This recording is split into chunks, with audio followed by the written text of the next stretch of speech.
गीता 18 के श्लोक नंबर 62 में भगवान स्वयं कह रहे हैं कि अर्जुन उस परमेश्वर की शरण में जा जिसकी कृपा से परम शांति व शाश्वत स्थान अर्थात सतलोक को प्राप्त होगा। वो परमेश्वर कौन है, कहाँ है, कैसा है, जानने के लिए कृपया अवश्य सुनिए जगत गुरु तत्वदर्शी संत रामपाल जी महाराज के अमृत वचन।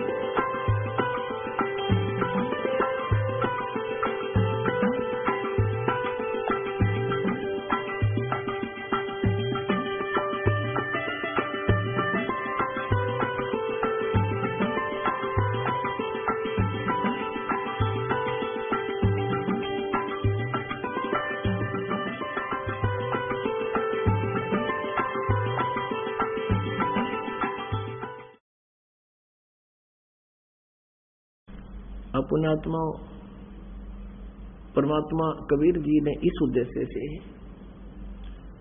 कि गुरु जी के बिना मोक्ष नहीं हो सकता, और यदि मैं गुरु नहीं बनाऊंगा तो आने वाले समय में ये कहा करेंगे, काल का दाव लग जाएगा कि कबीर जी ने कौन सा गुरु बनाया था, बगैर गुरु के ही बात बन जाएगी और काल फिर मेरी आत्माओं को धोखा दे देगा। इसलिए उस परमेश्वर ने अब वो ऋषि किसी के ज्ञान में तो सुने को नहीं, कौन, स्वामी रामानंद जी ब्राह्मण पंडित, परमात्मा ने उसको ज्ञान सुनाने का कौन सा तरीका अपनाया। एक 2.5 वर्ष के बालक का रूप धारण किया, जब परमात्मा 5 वर्ष के थे कि लीला में शरीर कर रहे थे 5 वर्ष के, उस समय 2.5 वर्ष के बच्चे का रूप धारण किया और पंचगंगा घाट के ऊपर काशी में, जहां रामानंद जी स्नान करने के लिए जाया करते थे, वहां एक घाट बना हुआ था पक्की पौड़ियों का। उन पौड़ियों पर जाकर कबीर परमेश्वर जी 2.5 वर्ष के बच्चे के रूप में लेट गए।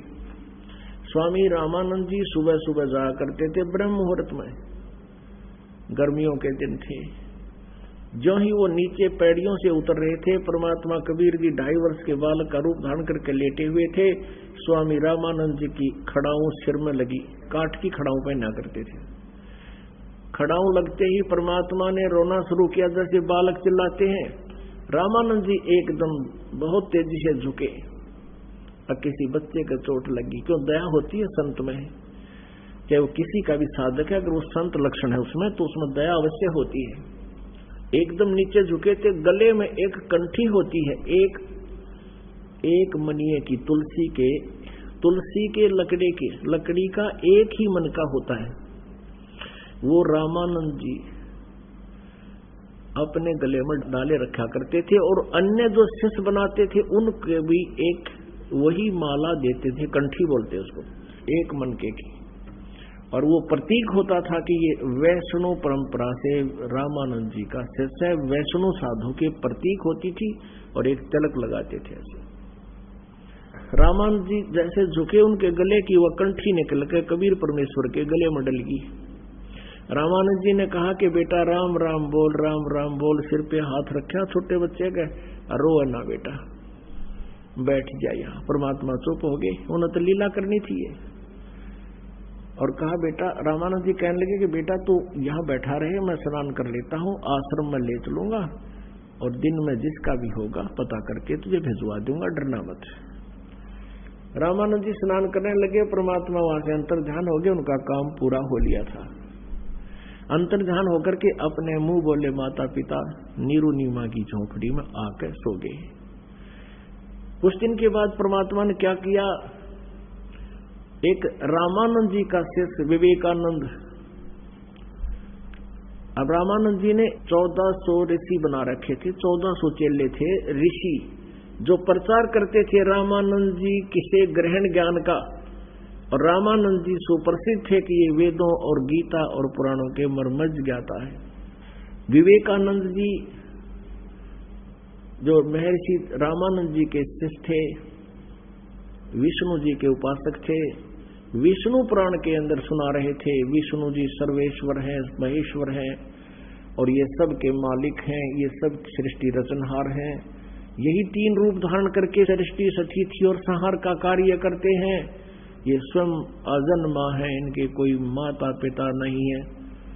अब उधर से परमात्मा कबीर जी जैसे वैष्णु तिलक लगाते हैं, ऐसा लंबा तिलक नाक के ऊपर पर माथे चंदन का सफेद तिलक ला रखा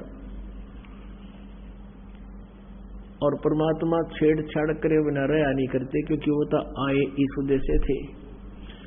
तो जब स्वामी जी ने, विवेकानंद जी ने अपना भाषण पूरा कर लिया, सत्संग पूरा कर लिया, जब कबीर जी खड़े हो गए और करबद्ध होकर कहने लगे कि स्वामी जी एक शंका है मेरे मन में, उसका समाधान चाहता हूँ। विवेकानंद जी ने सोचा ये कोई वैष्णु भगत है, पूरा तिलक ला रहा है, होगा बच्चे का कोई शंका ना बता देता हूँ। 5 वर्ष की आयु थी जब परमात्मा ने पूछा कि कौन ब्रह्मा की पिता है, कौन विष्णु की माँ, शंकर का दादा कौन है, हमको देवो बता।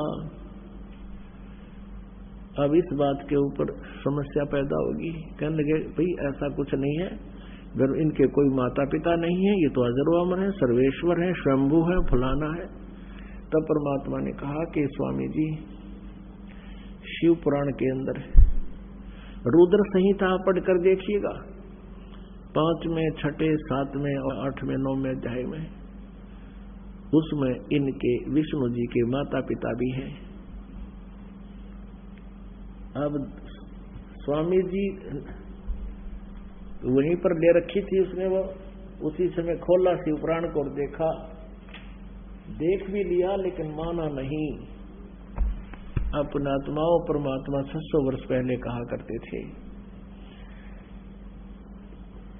कि 3 पुत्र अष्टंगी जाए, ब्रह्मा विष्णु शिव नाम धराए। माँ अष्टंगी पिता निरंजन, ये जम दारुण वंशन अंजन।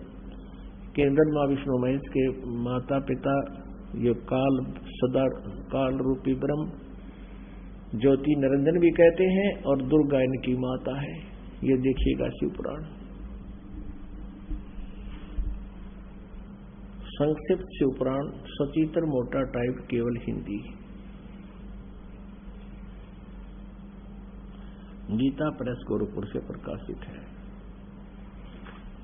इसके संपादक कौन है, ये सारा विवरण इसलिए दिया जाता है कि किसी के शंका ना हो जाए कि कौन सी शिव पुराण है, कहां से आ रही है। संपादक हनुमान प्रसाद पोदार और प्रकाशक में मुद्रक हैं गीता प्रेस गोरखपुर, गोविंद मोहन कार्यालय कोलकाता का संस्थान। अब देखिएगा ये रुद्र संहिता अध्याय नंबर 5 हम नीचे देखेंगे, पृष्ठ नंबर 98 से,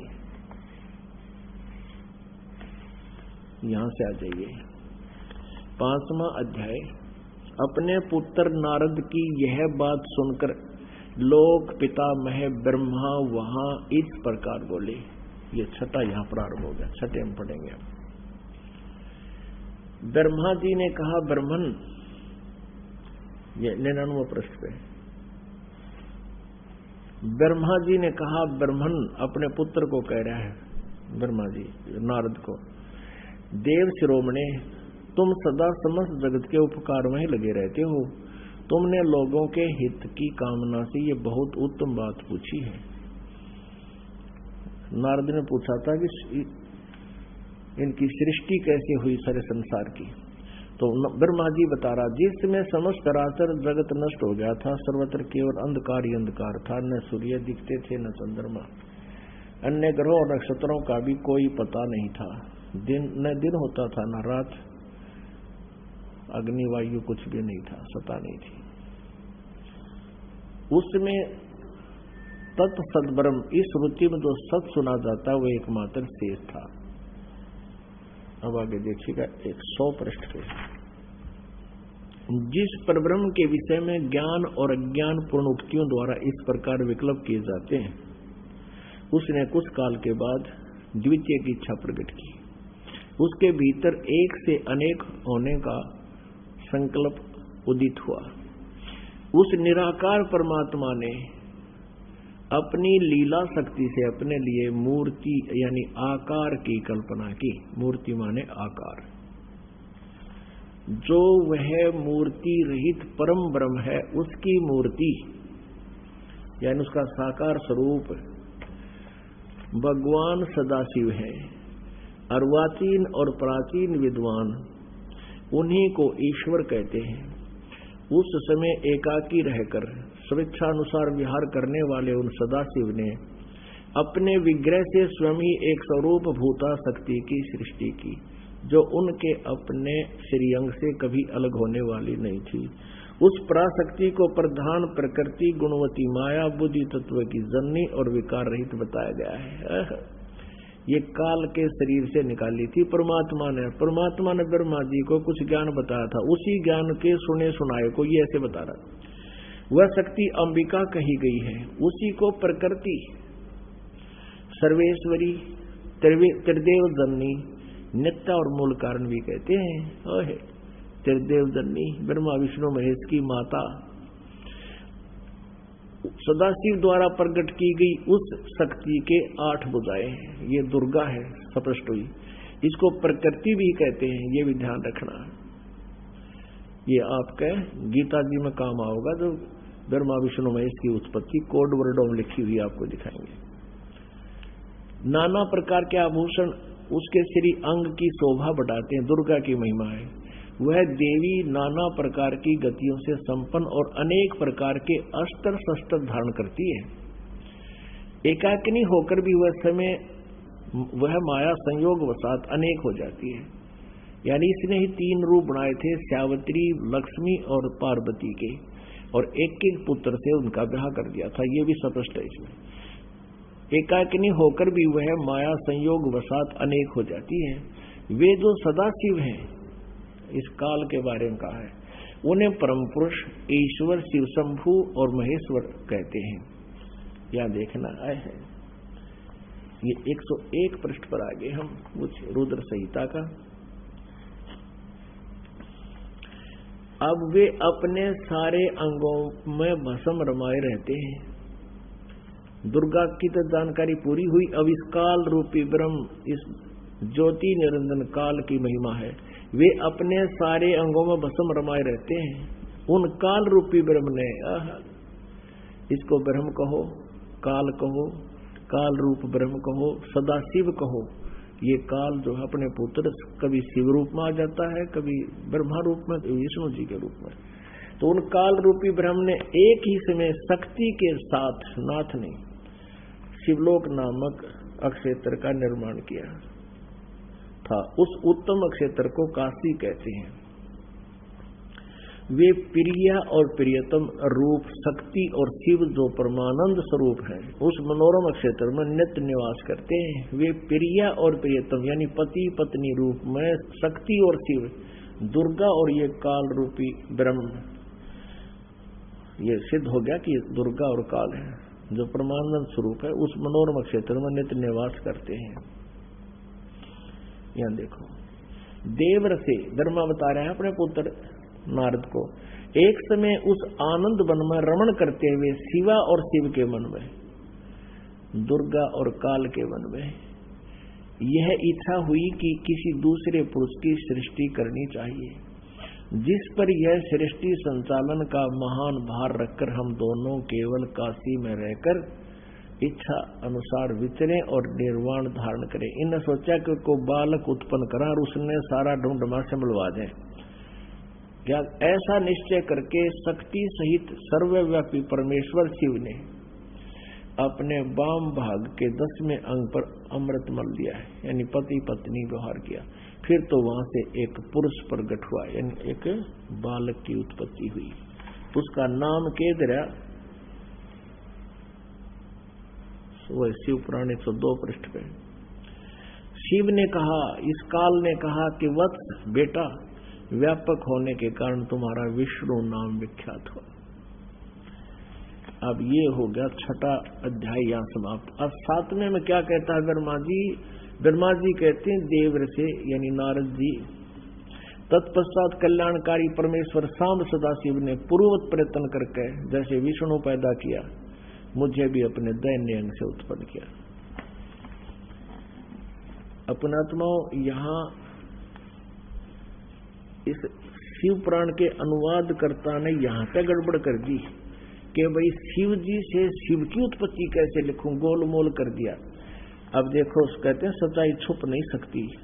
चोर चोरावे तू बड़ी गाड्डे पानी में, वह गाड्डे वह ऊपर आवे, सच्चाई छनी ना। ये देखिए 110 पृष्ठ पे। अब 9वां अध्याय के लास्ट में लिखा कि इस प्रकार ब्रह्मा, विष्णु और रुद्र, इन 3 देवताओं में गुण है परंतु शिव गुणातीत माने गए। ब्रह्मा, विष्णु और शंकर, रुद्र कहो चाहे शंकर कहो, शिव को महेश कहो, इन तीनों देवताओं में तो गुण है और ये चौथा इनका पिता इन न्यारा है। हो गए 4 न्यारे न्यारे। एक समय भगवान ब्रह्मा और भगवान विष्णु का आपस में झगड़ा हो गया। अब झगड़ा इनका कैसे होता है कि जैसे ये साधक साधना करते थे, मेडिटेशन हठ योग करके समाधिस्थ होते थे, तो काल इनको भ्रमित करने के लिए किसी को तो विष्णु रूप में दर्शन दे देता, तो ऋषि महर्षि सोचते कि ये विष्णु जी देवता है, ये पूर्ण परमात्मा है, और उनको आकर पुल बांध देते कि आप ही समर्थ हो, आप ही सर्वशक्तिमान हो, मन समाधि दशा में आपके दर्शन हुए, आप खुद परमात्मा हो, आप अपने आप को छुपाए हो। तो इस बात से विष्णु जी फूल का दोना कूपा हो जाते और सोच लिया कि मैं ही भगवान हूँ। 1 ने 2 ने 10 ने 20 ने ऐसे ही कहा। फिर किसी को ये जैसे समाधिस्थ हो रहे, किसी को ब्रह्मा के रूप में दर्शन दे देता है, और वो जो थोड़ी बहुत मांगे को सिद्धि विद्धि उन्हें देकर अंतर्ध्यान हो जाता समाधि दशा।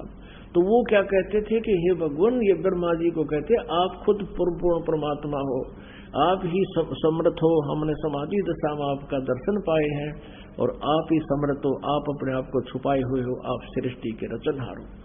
और किसी को शिव रूप में दे देता है तो वो सोचते हैं शिव ही सृष्टि रचने वाला है, ये छुपाए हुए हैं अपने आप को। तो इसी आधार से ब्रह्मा जी ने तन्नो सोच लिया मैं सृष्टि करता, सब मेरे से उत्पन्न हुए, और विष्णु जी ने ये सोच लिया कि मैं सबका मालिक। एक दिन ब्रह्मा जी आ गए विष्णु जी के पास। ब्रह्मा जी को देखकर विष्णु उठे नहीं, ये जानकर के मैं इससे बड़ा हूं और मैंने इसकी उत्पत्ति की है, जैसे उसने और ऋषि महर्षियों से सुन रखी थी। उधर से ब्रह्मा जी ने सोचा कि मैं इसका बाप हूं, मैं इसका जनक हूं, और ये मेरी आदर भी नहीं कर रहा है। ब्रह्मा जी कहने लगे बेटा उठ देख, मैं तेरा बाप आया हूं। हाँ, विष्णु जी कहे कि मैं तेरा बाप हूं, तू तेरा जन्म मेरी नाभि कमल से हुआ है। इस बात पर दोनों का झगड़ा हो गया। अब उन झगड़े को समाप्त करने के लिए इस काल ने, सदाशिव ने बीच में एक पिलर खड़ा कर दिया, लोहे का, शिवलिंग बोलते हैं उसको। वो लोहे सफेद एक नूरी एक पिलर सा खड़ा कर दिया। तो ये दोनों ने झगड़ा तो दिया छोड़, उसको ढूंढने लगे उसके एंड को। कहने का भाव यह कि फिर ये शिव रूप में प्रकट हो गया।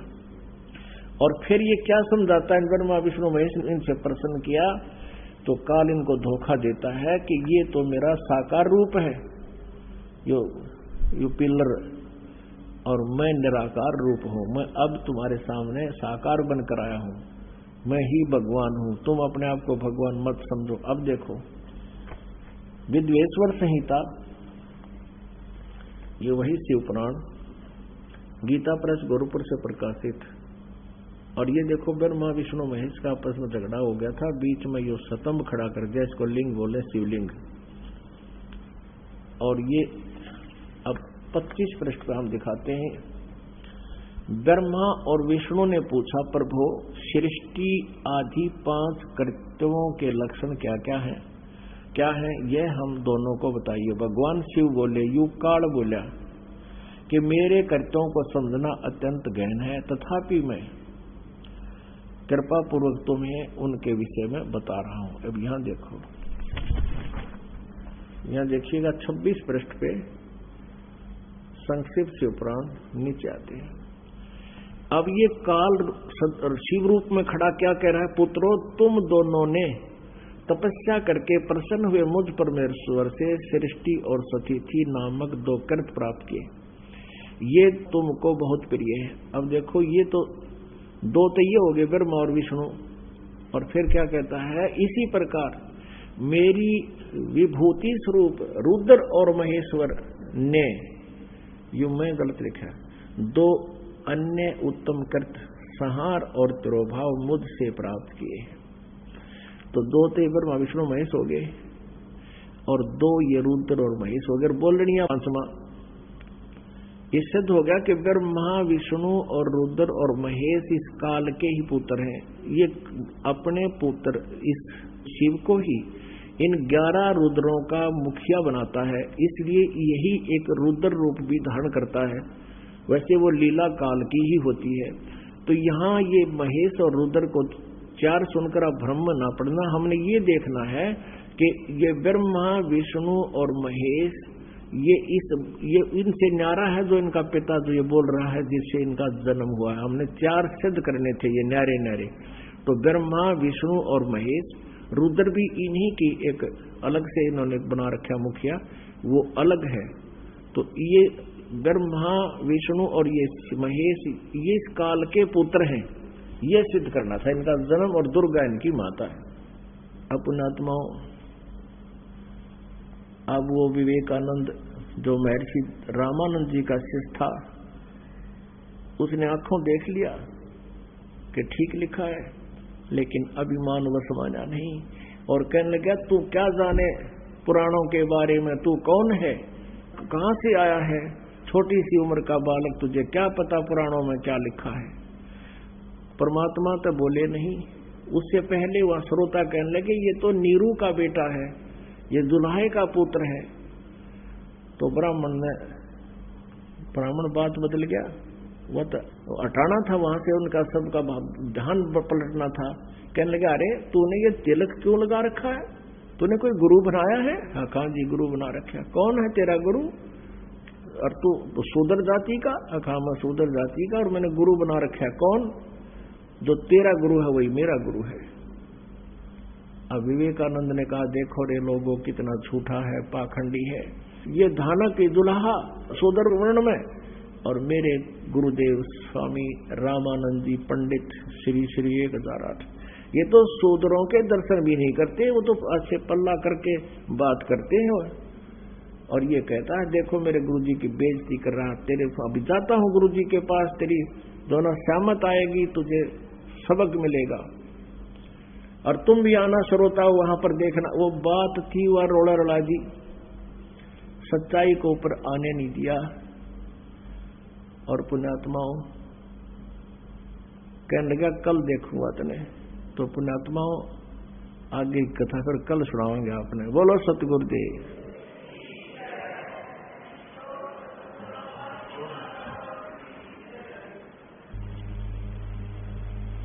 ये 5 दिवसीय सत्संग समारोह परमेश्वर कबीर बंदी छोड़ जी की उस याद में मनाया जा रहा है कि वो परमात्मा ज्येष्ठ सुदी पूर्णमासी को अपने उस सुख में सथल को छोड़कर उस सुख सागर को त्याग कर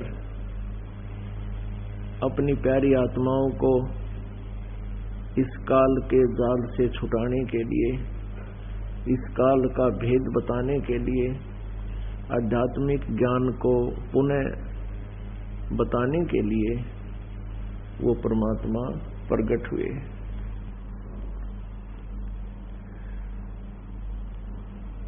उस परमेश्वर ने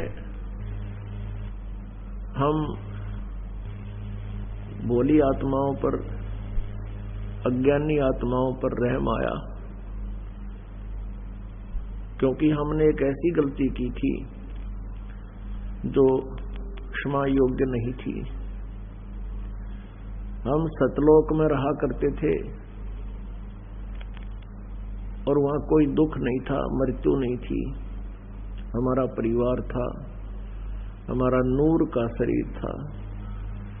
शुक्रम अकायम ऐसनाविरम, माता पिता के यहाँ जो योग है, शुक्र यानी 5 तत्वों से बना हुआ शरीर नहीं था हमारा। नाड़ी आदि के योग से वो जंतर नहीं था। परमात्मा का भी नूरी शरीर है, उनका भी शरीर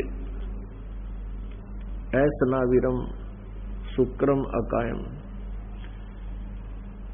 वह हमारा नूर का शरीर था, उसमें वृद्ध अवस्था नहीं होती, युवा शरीर बना रहता है, किसी प्रकार का कोई रोग कष्ट नहीं है। उसको अनाम्य शरीर बोलते हैं, निरोग, रोग रहित।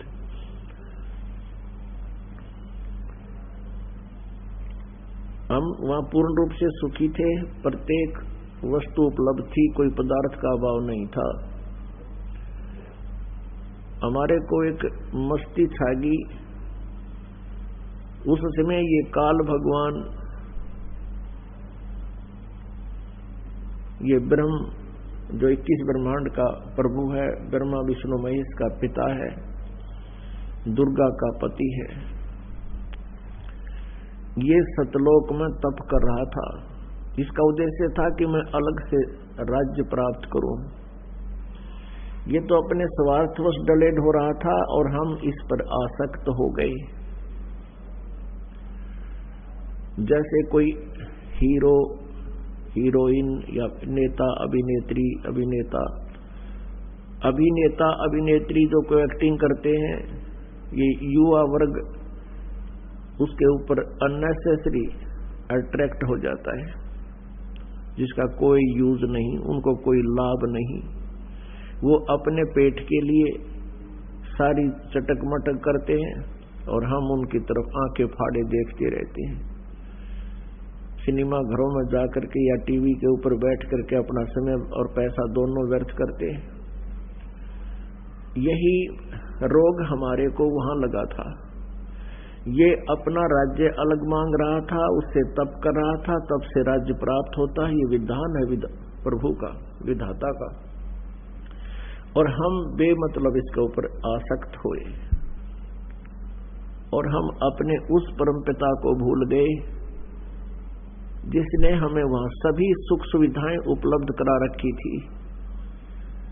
कोई रोग नहीं था, कोई मृत्यु नहीं थी, किसी चीज का अभाव नहीं था। हम अपने परमपिता से हृदय हटाकर इस काल के ऊपर आसक्त हो गए। परमात्मा ने बहुत बार हमें आकाशवाणी की कि तुम ये इसकी क्रिया को मत देखो, अपना मस्त रहो। लेकिन हम ऊपर से तो सावधान हो जाते रहे और अंदर से हम इसकी कसक भुला नहीं सके। उस अंतर्यामी परमात्मा ने जान लिया कि अब ये यहां रहने योग्य नहीं रही। उधर से काल ने जो डिमांड की 21 ब्रह्मांड वो दे दिए, 5 तत्व 3 गुण उसको दे दिए परमात्मा ने। और फिर उसने जब कुछ आत्माओं की डिमांड की तो प्रभु ने कहा कि जो सब इच्छा से जाना चाहते हैं वो तेरे साथ जा सकते हैं। तो हम फिर भी हम स्वयं सब इच्छा से इसके साथ जाने को तैयार हो गए। परमात्मा ने हमारे को वहां से निष्कासित कर दिया। हम पतिव्रता पद से गिर गए। हम ऐसा जुल्म करके यहां अपने कर्म भोग रहे हैं और जो कष्ट हमें यहां प्राप्त है ये उस गलती को देखते हुए ये कष्ट कुछ नहीं है।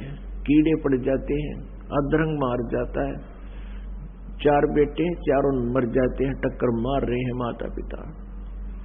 ये कष्ट भी थोड़ा है, हमारे को इससे भी ज्यादा कष्ट ये काल दे सके तो वो भी कम है, क्योंकि हमने वो जुल्म किया है। वो कितने दयालु परमात्मा है। कहते हैं माता पिता बच्चे की हर गलती को क्षमा कर देते हैं। हमारे वो पिता हैं उसी में माँ के गुण हैं, तुमेव माता च पिता, तुमेव बंधु च सखा तुमेव। ये वही परमात्मा है जिसमें ये सब उपमाएं हैं। वो दयालु यहां आता है, उसने हमें फिर भी अक्षमा करना चाहा है। इस दौरान काल ने हमें इतना मिसगाइड कर दिया कि हम भगवान को भूल चुके हैं, हमें वो परमात्मा याद भी नहीं रहा। लेकिन आत्मा को ये भूल नहीं पड़ी है कि कोई परम शक्ति है जो दुखी को पूर्ण रूपेण सुखी कर सकता है। उसी की तलाश में, उसी की खोज में, किसी ने बताया किसी मंदिर मस्जिद गुरुद्वारे में, हम वहां भी चले गए। किसी ने बताया जंगल या गुफा में, हम वहां भी चले गए। किसी ने बताया कि उस दरिया में स्नान करने से मोक्ष होगा, हम वहां भी पहुंच गए। लेकिन सची थी ज्यों की त्यों ही रही, क्योंकि काल भगवान ने परमात्मा की परिभाषा बदल रखी है और स्वयं वो अपने आप को प्रभु बनकर के सबको कंट्रोल किए हुए है। उसी के रिमोट से, उसी की पावर से यहां सभी प्राणी इतना कष्ट उठा रहे हैं और जन्म और मृत्यु के रोग से ग्रस्त हैं। इस अज्ञान को हटाने के लिए परमात्मा ने स्वयं आना पड़ा, क्योंकि परमेश्वर ने बहुत दया की थी कि ये भोली आत्मा चले तो गए, इनको मेरी याद सतावेगी, ये जी नहीं पाएंगे, क्योंकि परमात्मा के बिना ये आत्मा रह नहीं सकती। और जिस दिन से बिछुड़कर आई है, कुछ दिनों के बाद ही इसको उसकी याद सता रही है। लेकिन उसके पाने का मेथड जो है, इस काल ने पूर्ण रूप से गुप्त करवा दिया, नष्ट करवा दिया। सतलोक जाने के लिए, उस सनातन परमधाम को पाने के लिए, वो मार्ग बताने के लिए परमेश्वर स्वयं आए हैं। अब ये जो समागम चल रहा है 5 दिवसीय, ये उसी याद में है। आत्मा को ऐसा झटका लगता है जब ये बातें याद आती हैं कि हम कितने नीच हैं, हम यहाँ कितना कष्ट उठा रहे हैं। आज अरबपति बन गया 2 नंबर का, या जैसा भी कर्म करके, कल मृत्यु होगी। वो अरबपति, वो फैक्ट्री और वो सारी संपत्ति कहाँ है तेरी? कितना बड़ा धोखा हमारे साथ इस काल ने कर रखा है। लेकिन हमारी बुद्धि एक जीव सतर की है, और इस बुद्धि का उत्थान भी परमात्मा के ज्ञान और उसके सहयोग और सहारे से ही हो सकता है। हमें ज्ञान भी हो गया, परमात्मा का साथ है नहीं। परमात्मा का साथ आपके साथ तब तक रहेगा जब तक आप परमात्मा की मर्यादा और नाम को सुचारू रखोगे, नाम खंडित ना होगा। जैसे आपने कनेक्शन ले लिया पावर का, बिजली का, और कनेक्शन जब तक सही है, बिजली आ रही है, आपके सब कार्य पावर सतर से हो रहे हैं। कनेक्शन कट जाए किसी भी कारण से तो कोई भी सुविधा आपको पावर सतर की नहीं होगी। इसी प्रकार आप जी को ज्ञान भी हो गया और नाम खंडित हो गया, परमात्मा का हाथ हट गया, तो फिर भी उस ज्ञान पर आप रुक नहीं सकोगे। परमात्मा के ज्ञान तो सबसे पहले होना चाहिए, क्योंकि गीता जी अध्याय नंबर 4 के श्लोक नंबर 33 में कहा कि अर्जुन, द्रव्य में यज्ञ से ज्ञान यज्ञ श्रेष्ठ है। क्योंकि जब तक ज्ञान नहीं होगा, हम कहीं धर्म भंडारे करते हैं, धर्म पर 2 पैसे लगाते हैं, ये यूजलेस है। ज्ञान हो जाएगा फिर हम सुचारू रूप से लगाएंगे और मोक्ष भी पाएंगे। तो ज्ञान प्रथम है, उसके बाद नाम का सहारा और परमात्मा का सहयोग। पंजा दस्त कबीर का, सिर पर रखो हंस, जम किंकर चंपैनी, तुम्हारा उधर जागा वंश। तो इस प्रकार हमने इस परमात्मा के मार्ग को सुरक्षित रखना है। परमात्मा की कृपा हम पर बनी रहे, ऐसा हमने करना है। तो उस ज्ञान को जो हमारे को आवश्यक है, उस ज्ञान को प्रदान करने के लिए परमात्मा प्रत्येक युग में आते हैं। इस काल भगवान को परमात्मा ने 5 वेद दिए थे, इसके अंदर फीड कर दिए थे। जैसे आजकल एक मोबाइल से दूसरे मोबाइल में पूरी फिल्म की फिल्म फैक्स हो जाती है, ऐसे परमात्मा ने ये ज्ञान इसके अंतःकरण में फीड कर दिया था। और समय आने पर उसको परमात्मा ने इसके अंदर से बाहर उगलवा दिया। जैसे समय आने पर माता गर्भ धारण करती है, फिर समय आने पर बच्चा ऑटोमेटिकली बाहर आ जाता है। ऐसे परमात्मा ने विधान बनाया कि जब ये बच्चे थोड़े सियाने हो जाएंगे, क्योंकि यहाँ ये पहुंचेंगे, इनको ये दुर्गति तो करेगा ही करेगा, फिर ये इनको इस ज्ञान की आवश्यकता पड़ेगी और फिर ये मुझे पहचान लेंगे। तो इस काल ने अपनी श्वासों से ये 5 वेद बाहर निकाल दिए, समुद्र में डाल दिए। इसने पहले इनका निरीक्षण किया। 5वां वेद जो था वो परमात्मा कबीर जी के प्रत्यक्ष विषय में लिखा हुआ था और उसके पाने की पूरी विधि उसमें वर्णित थी। इस काल ने सोचा कि यदि प्राणियों को उस पूर्ण परमात्मा का ज्ञान हो गया तो यहाँ कोई नहीं रहेगा, और वहां के सुख का इनको पता लग गया तो ये कोई नहीं रहेगा, तेरा राज्य उजड़ जाएगा। इस दृष्टिकोण से इसने वो सूक्ष्म वेद नष्ट कर दिया। उस यथार्थ ज्ञान को बताने के लिए वो परमात्मा स्वयं आते हैं। उसी उद्देश्य से परमात्मा कलयुग में संवत 1455 सन 1398 ज्येष्ठ सुदी पूर्णमासी को ब्रह्म मुहूर्त में सुबह सुबह एक कमल के फूल पर प्रकट हुए थे। वहां नीरू और नीमा नाम के दुल्हा दंपत्ति परमात्मा को उठा लाए थे। वो निसंतान थे। परमात्मा 25 दिन के हो गए, कुछ आहार किया नहीं। माता पिता को चिंता घड़ी हुई। मुंह बोले माता पिता, बहुत बुरी तरह विलाप किया नीमा ने। तब परमात्मा, क्योंकि वो पहले हिंदू थे, हिंदू से फिर उनको बाई फोर्स मुसलमान बना दिया गया था। मुसलमान बने हुए भी उनको 20-25 वर्ष हो गए थे, फिर भी भगवान शिव की भूल उनको पड़ी नहीं थी। भगवान शिव को याद करते रहे। तो भगवान शिव अपनी शिवपुरी से यानी शिव के लोक चल कर आए एक साधु रूप बना के, और फिर परमात्मा से उनकी वार्ता हुई। 25 दिन के बालक के साथ शिव जी बोले, बात करी।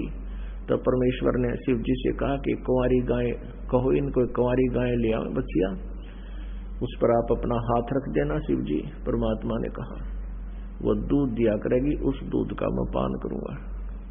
ऐसा ही हुआ। ये आपको कल के सत्संग में बता दिया था। आज नए भक्त आए, उनको थोड़ा सा हिंट दे रहे हैं। तो उसके बाद परमात्मा कबीर परमेश्वर जी उस कुंवारी गाय का दूध पीकर एक लीला में शरीर में बड़े हुए लीला करते हुए, जो प्रत्येक युग में वो किया करते हैं। और इसी का प्रमाण ऋग्वेद मंडल नंबर 9 सूक्त नंबर 1 मंत्र नंबर 9 में स्पष्ट किया है कि वो परमात्मा पूर्ण ब्रह्म जब शिशु रूप धारण करके लीला करने आता है तो उसकी लीला में शरीर की परवरिश कुंवारी गाय से होती है। तो पुण्यात्मा, जिनको हम भगवान माना करते थे, किसी भी प्रभु की लीला में या उनके जीवनी में ऐसा उल्लेख नहीं है। इससे सिद्ध है कि वो प्रभु नहीं थे। इससे ये भी सिद्ध हुआ कि कबीर इज गॉड, ये कबीर परमेश्वर है। और वो स्वयं आकर के प्रत्येक युग में अपनी प्यारी आत्माओं को, हम इतने नालायक और निकम्मे थे कि हमने भगवान भूला, आज हम इतना कष्ट उठा रहे। इस पृथ्वी पर कोई प्राणी सुखी नहीं है पुण्यात्माओं, लेकिन हमने सुख का जो डेफिनेशन भी भूल गया। एक व्यक्ति के 3 लड़के थे और एक की मृत्यु होगी, टक्कर मार रहा सारा परिवार। वहां एक शोक व्यक्त करने के लिए एक व्यक्ति आ गया। अन्य व्यक्ति कहने लगे, भाई तेरे तो 2 पुत्र तो जीवित हैं, एक ही मृत्यु को प्राप्त हुआ है, इसलिए तेरे का देख एक ही था, इकलौता पुत्र ही मृत्यु को प्राप्त हुआ। तो उस व्यक्ति ने, जिसके 2 पुत्र शेष एक मर गया था, राहत की सांस ली। अब तो खाए भगवान, इस तब मैं सुखी, टट्टू सुखी, बता जिसका बेटा मर गया के सुखी। तो कहने का भाव यह है कि हम इतनी ही राहत को सुख मान रहे हैं, और शेष जो बच रहे हैं उनका क्या पता ये कितने दिन और रहेंगे, क्या राहत हुई। तो परमात्मा कहते हैं झूठे सुख को सुख कह ये मान रहा मनबोध, ये सकल जबी ना काल का, कुछ मुख में कुछ गोद। ये सारी बातें याद दिलाकर परमात्मा हमें ये बताना चाहते हैं कि इस प्रोसीजर को एक्सेप्ट करो, तुम यहां भी सुखी और अंत समय में तुम्हें जहाज में बैठा कर ले जाऊंगा। देखो कई भक्त कहते हैं क्या तुम्हारी मृत्यु नहीं होगी, बाकी सब मर जाएंगे। मृत्यु हमारी होगी लेकिन आम व्यक्ति जैसी नहीं होगी, जो भक्तिहीन प्राणी जैसी नहीं होगी। आए हैं सो जाएंगे ये राजा रंग फकीर, एक सिंहासन चढ़ के जा एक बंधे जा जंजीर। मृत्यु में बहुत अंतर होगा। एक तो अपराधी की तरह बांध कर ले जाएंगे यम के दूत, जो भक्ति ठीक नहीं करते और करते हैं तो शास्त्र विरुद्ध करते हैं उनको। और जो परमात्मा कबीर जी के हम सत साधना कर रहे हैं, आजीवन मर्यादा में रहेंगे, वो विमान में बैठ के परमात्मा उनको लेकर जाएगा। तो आने में और जाने में कितना अंतर हो गया। तो इस ज्ञान को देने के लिए परमात्मा स्वयं आए। फिर परमात्मा के नामांकन का समय आया। नाम धारण के लिए, नामाकरण करने के लिए, नामकरण करने के लिए काजी आगे कुरान लेके, और वो क्या करते हैं, कुरान शरीफ को खोलते हैं। एक बुक है, वो हॉली बुक है, पवित्र किताब है, और उसमें जो प्रथम पृष्ठ पे प्रथम अक्षर जो होता है, जो लेफ्ट साइड का जो प्रथम अक्षर होता है प्रथम पंक्ति में, उस आधार से ये नाम रखते हैं। तो उसमें लिखा था कबीर, प्रथम लाइन में कबीर वर्ड लिखा था। कबीर का अर्थ होता बड़ा, ये मानते कबीर बिन बड़ा। जो फारसी भाषा में कबीर का अर्थ बड़ा होता है। तो उन्होंने सोचा कि ये छोटा शूद्र वर्ण का व्यक्ति, एक गरीब जुल्हाई का, इसका नाम बड़ा रखना अच्छा नहीं लगता। फिर क्या किया उन्होंने, पुनः फिर कुरान शरीफ को बंद किया, दोबारा फिर खोला, फिर वही पृष्ठ। उन्होंने फिर वहां जानबूझकर कोई और अलग से खोला, तो उस पूरे पृष्ठ पर कबीर कबीर कबीर कबीर लिखा हुआ था। कुरान शरीफ के लेख नहीं थे। पूरी कुरान शरीफ को देखा तो पूरी कुरान शरीफ में ओनली कबीर कबीर कबीर कबीर लिखा हुआ था। अल्लाह कबीर, अल्लाह कबीर। अब काजियों ने नाम नहीं रखा। परमात्मा ने कहा कि काजी मेरा नाम कबीर ही रहेगा। नवजात शिशु ऐसे बोला तो काजी भी खिसक गए, क्योंकि परमात्मा चारों युगों में अपना एक एक नाम पूर्व निर्धारित है, उसी को प्रकाशित करते हैं, उसी में सुप्रसिद्ध होते हैं। और ये कबीर नाम परमात्मा का ओरिजिनल नाम है। जैसे हमारे देश के प्रधानमंत्री जी का शरीर का नाम तो अन्य होता है, प्रधानमंत्री उनकी पोस्ट का नाम होता है। उसको प्राइम मिनिस्टर भाषा भिन्न में बोल देते हैं। ऐसे ही पूर्ण ब्रह्म, परम अक्षर ब्रह्म, सत्य पुरुष परमात्मा, ये तो पोस्ट के नाम, उपमात्मक नाम है। ओरिजिनल नाम, वास्तविक नाम, शरीर का नाम कबीर देव है, कबीर साहब है। अब हम अपने उस प्रसंग पर आते हैं। कल हम यहां तक पहुंच गए थे कि परमात्मा 5 वर्ष के हुए। 5 वर्ष की आयु लीला में वो शो कर रहे थे। उसी समय 2.5 वर्ष के बच्चे का रूप धारण करके गंगा घाट पर बनी हुई पौड़ियों पर जाकर लेट गए थे। उधर से 104 वर्ष के वयोवृद्ध महर्षि रामानंद पंडित, वो बहुत बड़े विद्वान माने जाते थे, उस गंगा घाट पर प्रतिदिन सुबह सुबह स्नानार्थ जाया करते थे। रामानंद जी प्रतिदिन की तरह उस दिन भी वो नीचे पौड़ियों में उतर रहे थे। कबीर परमेश्वर 2.5 वर्ष बच्चे का रूप धारण करके लेटे हुए थे, उनके सिर में खड़ाऊ लगी स्वामी रामानंद जी की। रामानंद जी एकदम झुके, शीघ्रता से किसी बालक का चोट लगी, भगवान एक लीला में तरीके से रोने लगे जैसे बच्चा रोता है। और उनके गले में एक कंठी होती है तुलसी के मन का ओनली, वो प्रतीक है वैष्णव परंपरा का, कि एक तुलसी का मनके की जो माला, उसको कंठी बोलते हैं, वो कंठी जिसने धारण कर रखी है वो अंडरस्टूड है कि वो वैष्णव परंपरा से उपदेशी है, दीक्षित है। तो वो कंठी स्वयं भी रामानंद जी ने धारण कर रखी थी। वो कंठी निकल कर कबीर परमेश्वर जी के गले में अंधेरे में डल गई। और रामानंद जी ने कहा, बेटा बैठ जा, मैं तेरे घर भिजवा दूंगा, तो रास्ता भूल गया दिखे। वो स्नान करने लगे, महर्षि तो परमात्मा अंतर ध्यान हुए अपने मुंह बोले माता पिता की कुटिया में विराजमान हो गए। कुछ दिन के बाद परमेश्वर ने क्या किया, एक महर्षि रामानंद जी का शिष्य ऋषि विवेकानंद कहीं सत्संग कर रहा था, विष्णु जी की उपमा कर रहा था।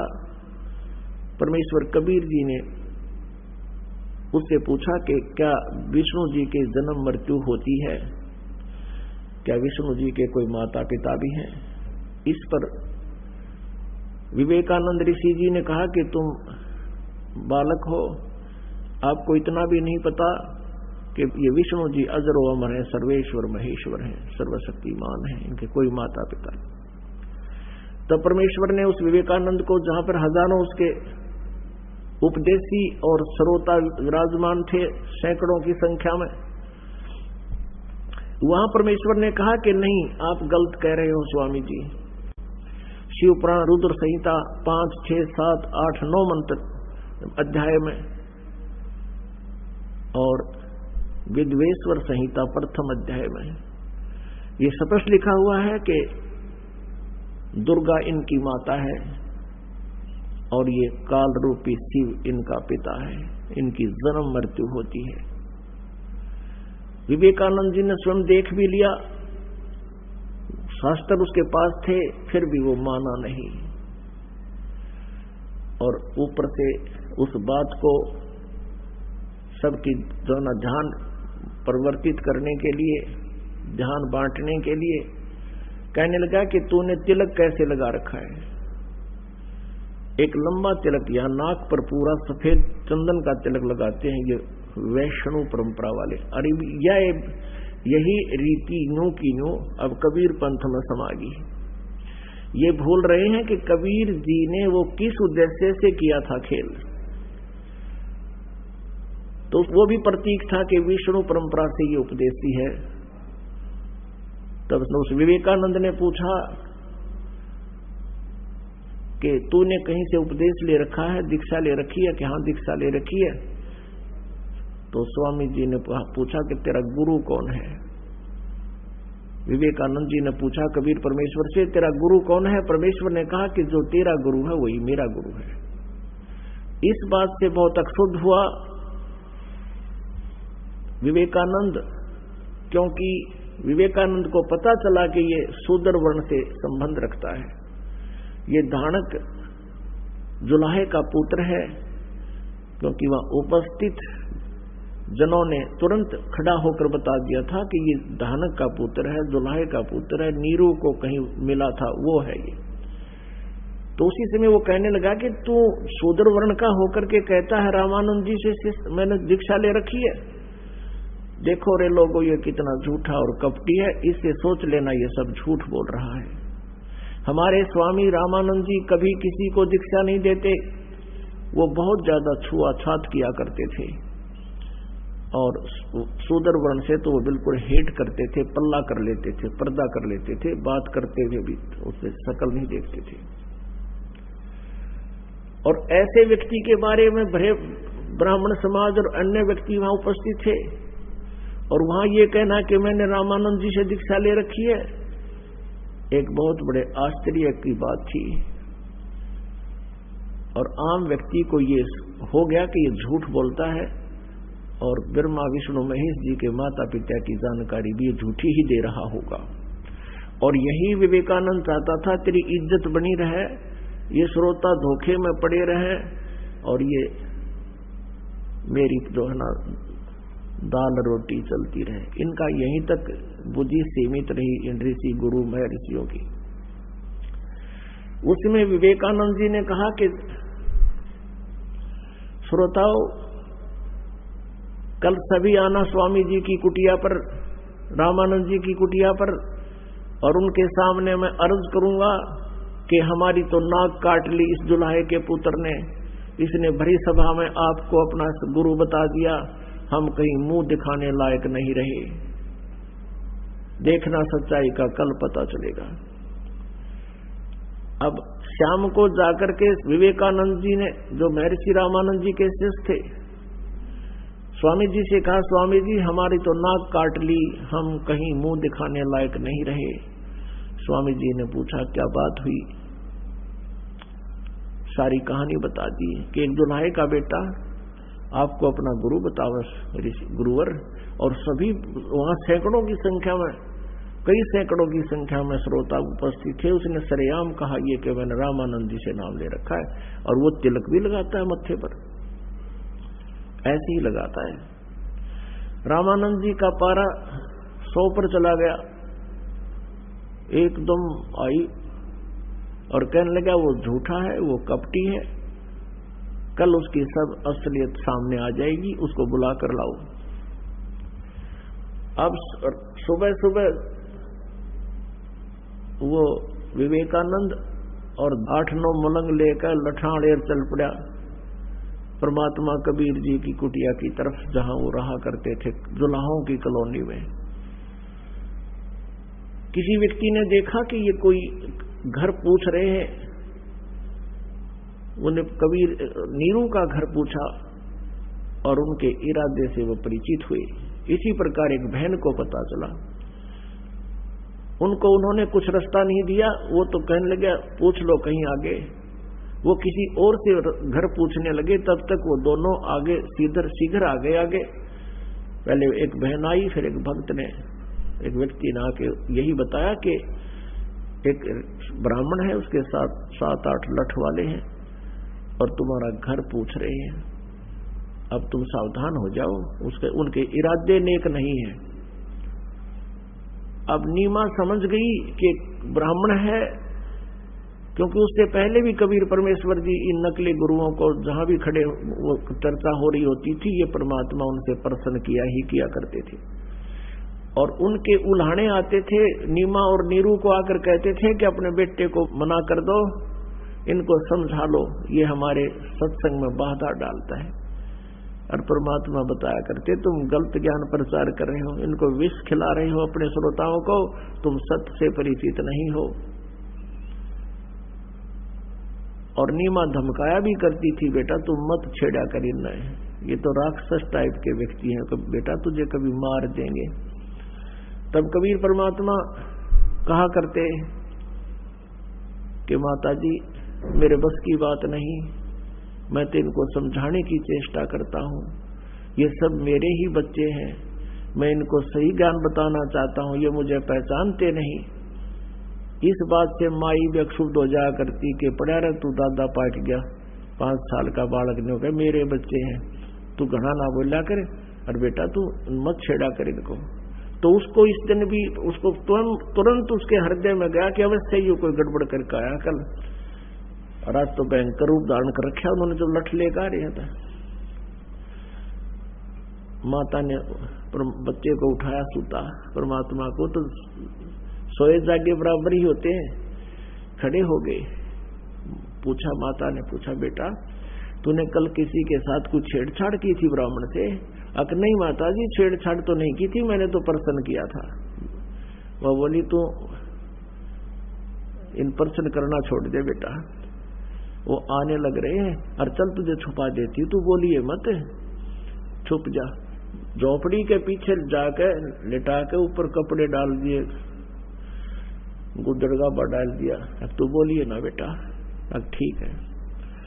अब इतने में वो आगे आते ही बोले कहाँ है वो तुम्हारा पुत्र, वो कबीर कहाँ है, हमें दो। आज उसको स्वामी जी के सामने ले जाएंगे, उसकी वहां पिटाई होगी। अब नीमा कहने लगी क्या बात होगी, क्या गलती कर दी मेरे पुत्र को, मैं धमका दूंगी, खुरका दूंगी, आगे नहीं करेगा। वो कहने लगे नहीं उन दो, वो कहाँ है। यूं कहते कहते वो अंदर चले गए।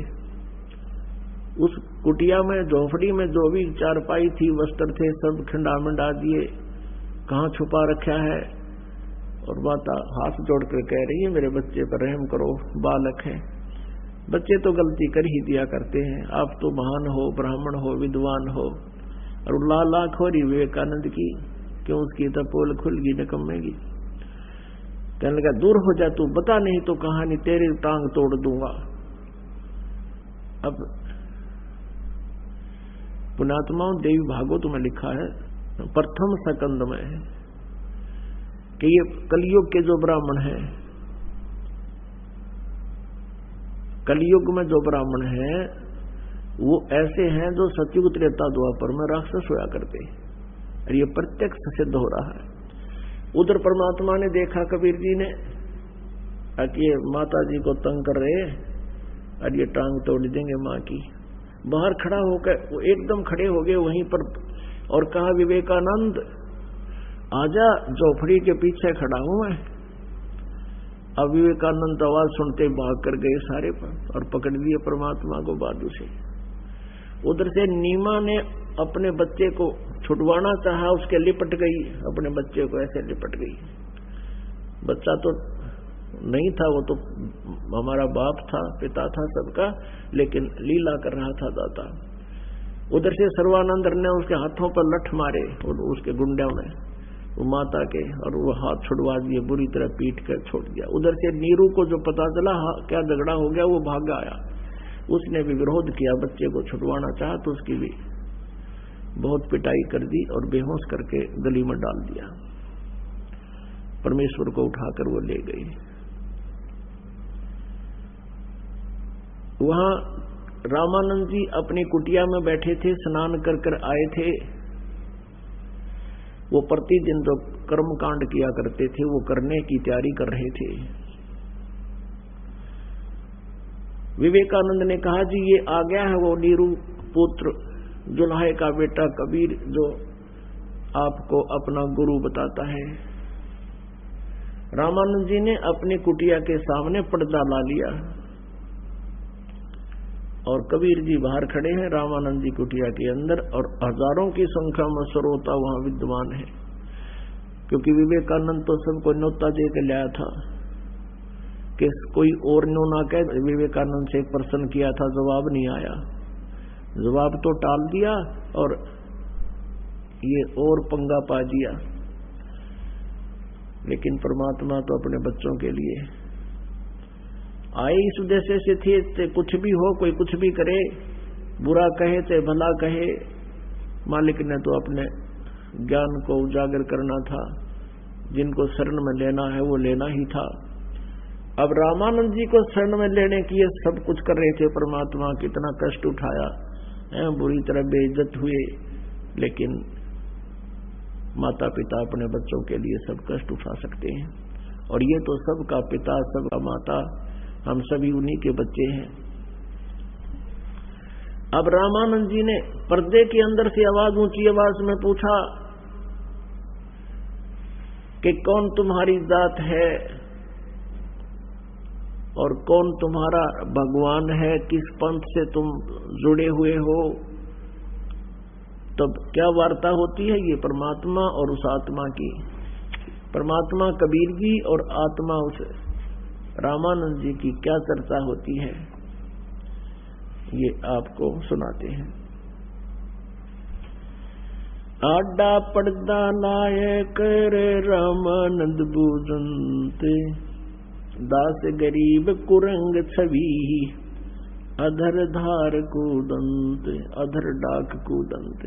जैसे मर्ग कूद जाकर खड़े, कहते हैं आडा पर्दा लाके रामानंद बूझंत।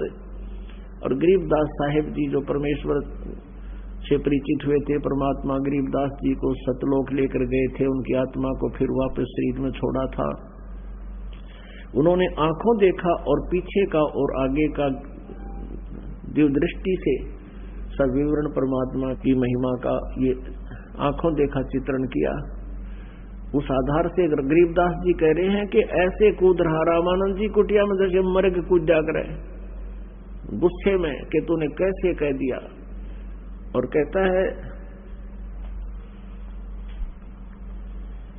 कौन जात कुल पंथ है, कौन तुम्हारा नाम, दास गरीब आधीन गति, बोलत है बलि जाऊं मैं। अब गरीबदास जी कहते हैं वो परमात्मा बलिहारी जाऊं उस परमेश्वर पे 5 वर्ष की आयु में। जब रामानंद जी ने ये पूछा कौन जात कुल पंथ है और कौन तुम्हारा नाम,